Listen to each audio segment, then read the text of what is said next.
Hello everyone, welcome to Arvind Edutech. और इस video में हम डिस्कस करेंगे लिमिट्स के बारे में।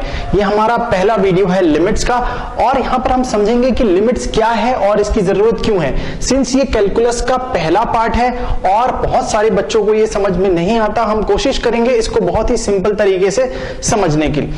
तो देखिए, सबसे पहले हमने रिलेशंस और फंक्शंस में रियल फंक्शंस के बारे में पढ़ा है। तो रियल फंक्शंस के जो इनपुट होते हैं वो रियल नंबर्स होते हैं और आउटपुट भी रियल नंबर्स होते हैं।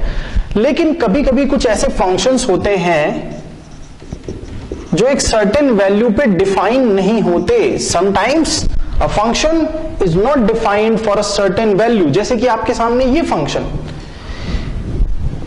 फंक्शन सभी रियल नंबर्स के लिए डिफाइन है except x is equal to 2। क्यों? जैसे ही आप यहां पर x को रिप्लेस करेंगे 2 से, तो इस फंक्शन की वैल्यू हो जाएगी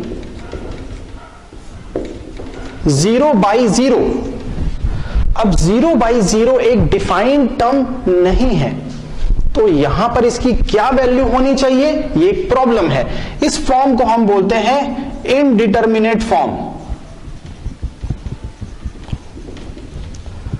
अब जब भी एक सर्टेन वैल्यू पे कोई रियल फंक्शन इनडिटरमिनेट फॉर्म पे हो, तो यहां पर हमको लिमिट्स की जरूरत पड़ती है। अगर कोई ऐसा फंक्शन है जो सारे रियल नंबर्स के लिए डिफाइंड है, तो वहां पर हमें लिमिट की जरूरत नहीं है।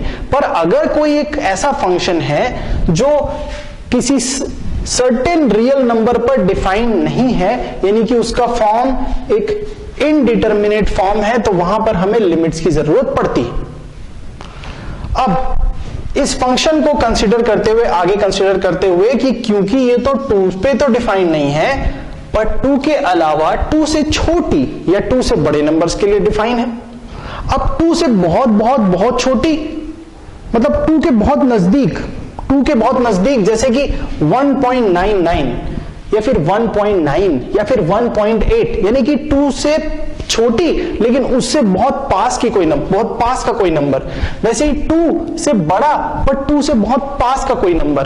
तो ये सर्टेन वैल्यूज को हम लेकर एक ग्राफ बनाते हैं। तो मैंने पहले से यहां पे एक ग्राफ बनाया हुआ है। इस ग्राफ में इन वैल्यूज को हम थोड़ा सा देखते हैं। जैसे 1.6 लेने पे इसकी वैल्यू आ रही है 3.6। ये कैसे हो रहा है, पहले वो समझ लेते हैं कि अगर if x is not equal to 2, अगर x की वैल्यू 2 नहीं है, तो इस केस में हम इसको और फर्दर सिंप्लीफाई कर सकते हैं इस फॉर्म में x + 2 x - 2, और ये सिंप्लीफाई होकर इस फॉर्म में आ जाएगा x + 2। तो यहां पर हम सर्टेन वैल्यूज लेना स्टार्ट करते हैं 2 से छोटी वैल्यूज। जैसे 1.6 x की वैल्यू है, तो f ऑफ x आ जाएगा 1.6 + 2 3.6। सिमिलरली जब हमने x की वैल्यू 1.7 ली, तो f ऑफ x क्या हो जाएगा 1.7 + 2 3.7। सिमिलरली 1.99 पे 3.99, एग्जैक्ट 2 पे 0/0 इनडिटरमिनेट फॉर्म। इसके अलावा 2 से ठीक बड़ा नंबर यानी कि 2.01 कन्वीनियंट के लिए हमने लिया है, तो f ऑफ x की वैल्यू क्या है, अगर हम इसको देखें x + 2, तो ये हो जाएगा 4.01। सिमिलरली 2.1 लेने पे 4.1, और ऐसे। तो अगर हम देखें कि जब हम राइट हैंड साइड से अप्रोच कर रहे हैं, नंबर छोटे होते जा रहे हैं, यहां से बड़े नंबर लेकर हम छोटे नंबर की तरफ बढ़ रहे हैं, तो जैसे जैसे हम 2 की तरफ बढ़ रहे हैं, वैसे वैसे f ऑफ x की वैल्यू 4 की तरफ जा रही है। 4 दैट टेंड्स टू 4, एग्जैक्ट 4 नहीं है, बट दैट टेंड्स टू 4। ऐसा लगता है कि यहां पे 0/0 नहीं देखे तो अगला नंबर 4 होना चाहिए। सिमिलरली जब इस फंक्शन की वैल्यूज को, जब हम x की वैल्यू को इस तरफ लेफ्ट हैंड साइड से 2 से छोटी नंबर से 2 तक अप्रोच करते हैं, ऐसे व्हेन x टेंड्स टू 2, तो उस केस में आप देखोगे कि f ऑफ x की वैल्यू कहां जा रही है, f ऑफ x की वैल्यू 3.99, और अगर हम इनडिटरमिनेट फॉर्म को नहीं देखें तो that also tends to 4, the limit of function tends to 4। अब यहां पर अगर इसका एक ग्राफ ड्रॉ कर दें, तो आप देखेंगे कि ये फंक्शन लगभग कंटिन्यूअस है, एक स्ट्रेट लाइन आपको मिल रही है। बस यहां पर एक सर्टेन वैल्यू है जहां पर ये ऐसा लग रहा है कि यहां पर इसकी वैल्यू नहीं है, जो डिफाइन नहीं है, which is x is equal to 2 पर अगर हम उसके आसपास की वैल्यूज को एक लाइन से कनेक्ट करने की कोशिश करेंगे तो हम देखेंगे कि वो 4 के ही पास कहीं पर कनेक्ट हो रही है। इसका मतलब ये सभी जो सिग्नल्स हैं हमको ये इशारा कर रहे हैं कि अगर x इज इक्वल टू 2 पे डिफाइन नहीं है, पर अगर x इज इक्वल टू 2 पे ये डिफाइन होता तो इसकी वैल्यू 4 होती। When x approaches to 2 the limit of function tends to 4। अब इसको हम लिखते कैसे हैं?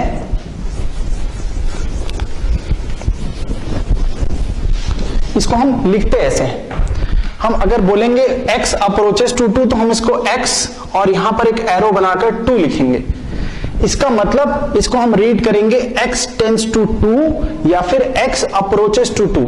So when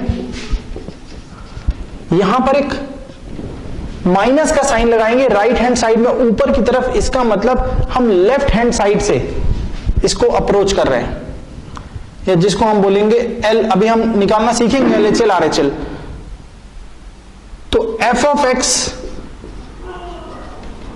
tends to limit at 4।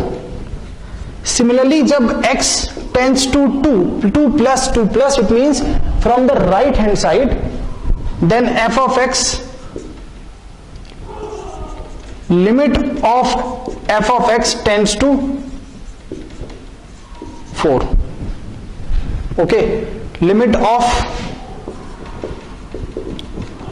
f of x tends to 4 when x approaches to 2, limit of x tends to 4। अब यहां पर देखिए एग्जिस्टेंस ऑफ द फंक्शन को समझते हैं, तो कुछ ऐसे को लिखते ऐसे पहले वो समझ लेते हैं कि लिमिट x टेंड्स टू 2, यहां से माइनस साइड से f of x is equal to 4। वैसे ही लिखेंगे हम लिमिट राइट हैंड साइड के लिए x approaches to 2 from right hand side, then also f of x is equal to 4। Right now अब यहां पर तो इस कंडीशन में हम देख रहे हैं कि limit x tends to 2 from left hand side is equal to limit x tends to 2 from positive side, f of x is equal to 4। पर यह कंडीशन सभी फंक्शन पे एप्लीकेबल नहीं है। ये सभी फंक्शन पे कई बार क्या होता है कि सर्टेन वैल्यू के लिए डिफाइन भी नहीं है और एग्जिस्ट भी नहीं करता। तो इसके लिए हम सबसे पहले समझते हैं existence of function at x is equal to a। यहां पे हम समझेंगे existence of a function at x is equal to a। तो कोई भी फंक्शन की सर्टेन वैल्यू पे, उस फंक्शन की लिमिट उस सर्टेन वैल्यू पे एग्जिस्ट करती है, तो लिमिट हम इसको लिखेंगे limit of a function f of x at x is equal to a exist आप चाहे तो साथ में शॉर्ट नोट भी बना सकते हैं। Exist if limit x tends to a from left hand side f of x is equal to limit x tends to a from positive side f of x। अगर ये दोनों वैल्यू सेम है तो उस फंक्शन की limit उस certain value पे exist करती है, अदरवाइज एग्जिस्ट नहीं करती। इस पोर्शन को हम बोलते हैं LHL और इस पोर्शन को हम बोलते हैं RHL। LHL का मतलब लेफ्ट हैंड लिमिट और RHL का मतलब right hand limit. Right hand limit, left hand limit. तो जब right hand limit left hand limit के इक्वल होता है तब हम बोल सकते हैं that the limit of that function at the certain value exist. Okay, अब LHL और RHL निकालने का एक सर्टेन एल्गोरिदम है, उसको समझते हैं। तो स्टेप बाय स्टेप हम समझेंगे कि LHL और RHL किसी फंक्शन के लिए कब निकालते हैं और कैसे निकालते हैं। देखिए, सबसे पहले आपको यह समझना जरूरी है कि सभी फंक्शन के लिए आपको LHL और RHL निकालने की जरूरत नहीं है। कुछ फंक्शन ऐसे होते हैं जो सिंगल वैल्यू फंक्शन होते हैं, कुछ फंक्शन ऐसे होते हैं जो सिंगल वैल्यू फंक्शन होते हैं, वहां पर वो कंटिन्यूस ही होंगे, तो उसमें आपको LHL RHL निकालने की जरूरत नहीं है। जैसे for example limit x tends to 0 cos x की वैल्यू 1 ही होगी, तो यहां पर आपको LHL और RHL निकालने की जरूरत नहीं है। या फिर कोई और एग्जाम्पल ले लें, जैसे limit x tends to 1 x plus 1 upon x square plus 2,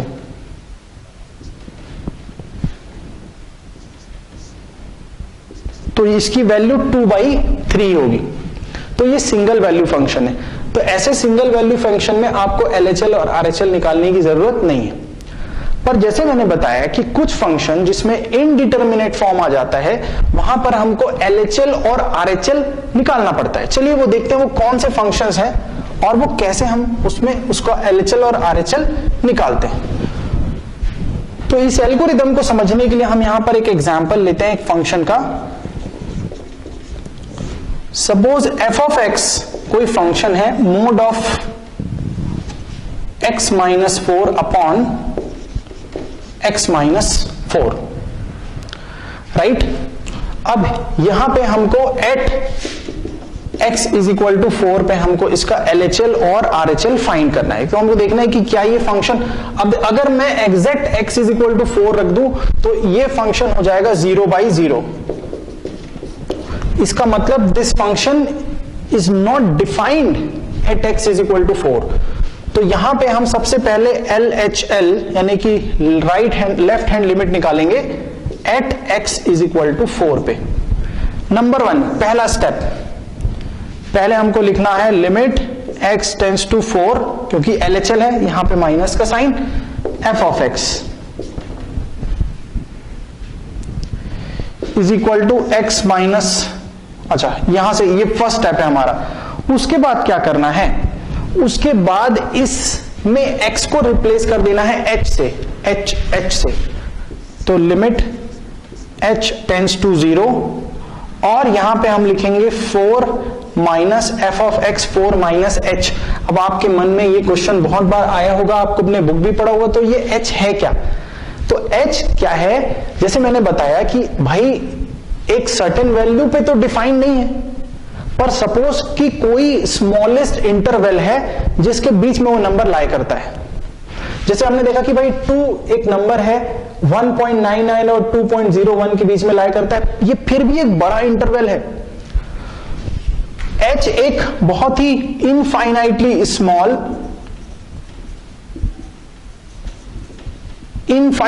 small positive real number है, एक infinitely small positive real number है, राइट। तो मैंने एक बुक में ये रेफरेंस में ये भी पढ़ा कि h की वैल्यू को आप 10 टू द पावर माइनस 25 से भी कंपेयर कर सकते हो, दिस मच स्मॉल नंबर। तो हमने क्या किया, अब h टेंड्स टू 0 लिखने का वैलिड रीजन आपको समझ में आ गया कि h टेंड्स टू 0 लिखते क्यों हैं, क्योंकि h एक इनफाइनाइटली स्मॉल नंबर है, इतना छोटा हो सकता है। अब अगर आप 4 से कंपेयर करोगे तो ये तो 0 के ही लगभग इक्वल हुआ, that is not equal to 0 but that tends to 0, that tends to 0, h tends to 0, 4 minus h। अब हमारे पास ये जो फंक्शन है उसमें जहां जहां पर x है उसको हम 4 माइनस h से रिप्लेस कर देंगे। Limit h tends to 0, 4 minus h minus 4 upon 4 minus h minus 4। यहां पे 4 और 4 कैंसल, हमारे पास रिजल्ट है limit h tends to 0, mod of minus h upon h, limit है ना, इसको हम मिटा देते हैं यहां से।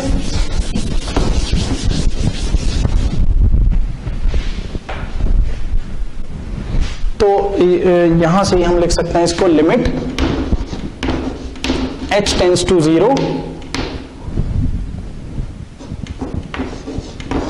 h अपॉन h, ये माइनस है, इसको नेगेटिव होना चाहिए, तो ये हो जाएगा माइनस, मतलब लिमिट h टेंड्स टू 0 -1, इसका मतलब -1, मतलब हमारे LHL की जो वैल्यू है वो है minus, that tends to, the limit tends to -1।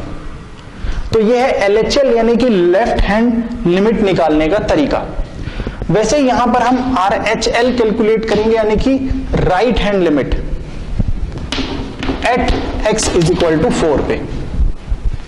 तो सबसे पहले वही काम हमको करना है, लिमिट x टेंड्स टू 4, और क्योंकि राइट हैंड लिमिट है तो पॉजिटिव f ऑफ x। अब मैंने बताया आपको x को रिप्लेस कर देंगे h से, लिमिट h टेंड्स टू 0, बहुत ही इनफाइनाइटली स्मॉल नंबर है इसलिए h टेंड्स टू 0 लिखते हैं, f ऑफ 4 प्लस h, है ना। यहां पे आपको डिफरेंस समझना है, जब हम लेफ्ट हैंड लिमिट निकाल रहे हैं तो हम लिख रहे हैं 4 माइनस h, और जब हम राइट हैंड लिमिट निकाल रहे हैं तो हम लिख रहे हैं 4 प्लस h। अगेन क्योंकि हम पॉजिटिव साइड से अप्रोच कर रहे हैं तो लिमिट h टेंड्स टू 0, ये हो जाएगा, जहां जहां पर भी x है उसको, इस फंक्शन में जहां x है उसको 4 प्लस h से हम रिप्लेस कर देंगे, तो ये हो जाएगा 4 plus h minus 4, 4 plus h minus 4, यहां 4 आप देख सकते हो कैंसिल हो गया, तो लिमिट h टेंड्स टू 0 हो गया 1, मतलब इसकी वैल्यू आ गई 1। अब इस फंक्शन पे x इज इक्वल टू 4 पे LHL की वैल्यू है -1 और RHL की वैल्यू है +1, तो फिर इसका मतलब कि लिमिट, इसका मतलब सीधी सी बात है कि RHL is not equal to LHL, और क्लियर तरीके से हम इसको ऐसे लिख सकते हैं, that limit x tends to 4 from negative side, from left hand side is not equal to limit x tends to 4 from right side are not equal। और क्योंकि ये आपस में इक्वल नहीं है तो यही हम डिस्कस करते कि एग्जिस्टेंस तभी पॉसिबल है उस फंक्शन की, the limit of the function exist at the particular value, उस वैल्यू पे उस फंक्शन की लिमिट एग्जिस्ट तभी करेगी जब ये लेफ्ट हैंड लिमिट और राइट हैंड लिमिट आपस में इक्वल होगा। तो ये इसका एक सिंपल सा एल्गोरिदम है, राइट। इसमें कुछ और एग्जांपल्स हम देखेंगे।